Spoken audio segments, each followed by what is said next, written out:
Hi, I'm Ben Lockery, a certified financial planner. I work with retirees and soon to be retirees, and this topic matters because the way you use an HSA can shape your retirement cash flow for decades. It's easy to assume an HSA is a doctor bill wallet. For retirees and near retirees, it can be much more. Look under the hood, and a hidden layer of math appears, the part where your HSA becomes triple tax-free, flexible in retirement, and one of the only accounts that offers tax-free growth with penalty-free access after age 65. If you've wondered whether you're using your HSA the right way or felt like this account never gets explained clearly, you're in the right place.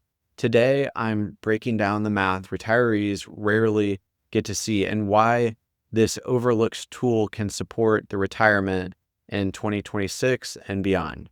Many savers feel tension with HSA. They swipe the card, zero out the balance each year, and move on. The belief underneath sounds like my HSA is for today. In retirement planning, the power shows up when it funds tomorrow. That's where people miss the investment growth, the retirement flexibility, and the age 65 unlock that can change how healthcare gets covered later in life. My goal is simple: help you make decisions with clarity so the money you've built supports the life you earned. Stick with me because toward the end, I'll show you the rule at age 65 that turns your HSA into one of the most flexible retirement accounts you own, and what really happens when your HSA passes to your spouse or to your kids.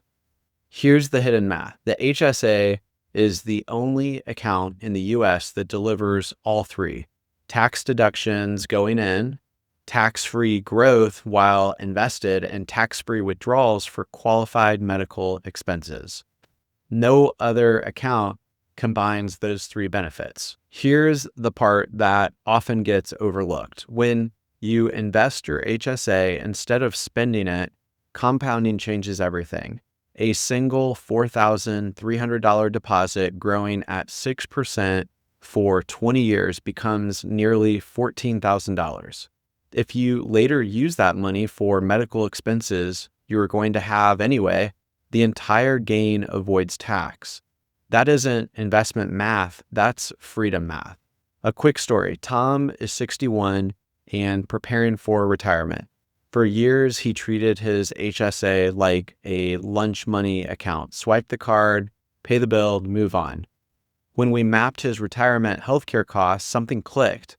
He realized he could have covered most of his Medicare premiums tax-free if he had allowed the HSA to grow. He didn't need to save more. He needed to use the account differently.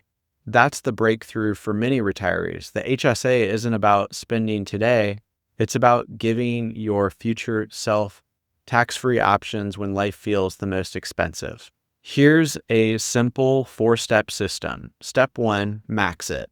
Contribution limits tend to rise over time. If cash flow allows, fill the bucket, even if you need to top up outside payroll. If you're 55 or older and still HSA eligible, add the catch-up contribution.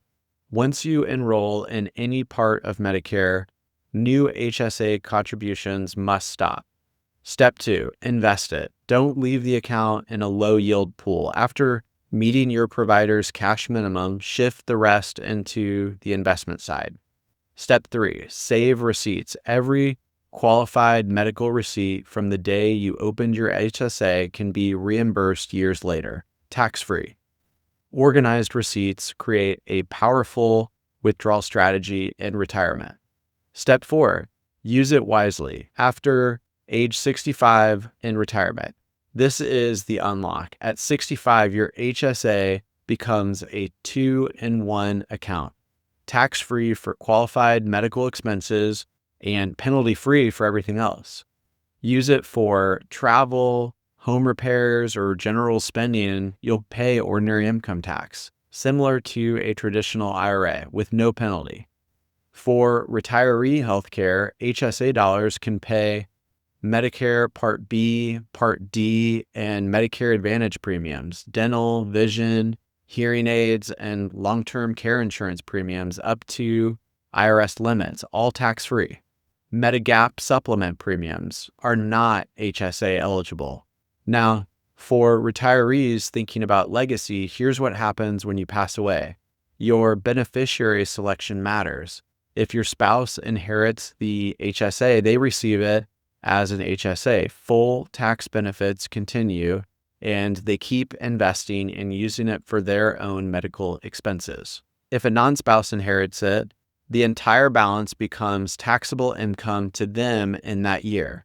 That isn't ideal, yet it's still after-tax dollars they wouldn't have otherwise. It's also a reason to use your HSA strategically during your lifetime rather than leaving it as a surprise tax event later. If you're retired or within a few years of retirement and want to see how this fits your plan, I take on one new client a month. There's a link below where you can connect directly with us. We'll walk through the numbers together so you know exactly how this strategy supports your retirement. No pressure, clarity. You're not behind, you're not late, you're unlocking a smarter way to use what you've already built. Peace of mind in retirement doesn't come from the market, it comes from knowing you're in control of the strategy behind it.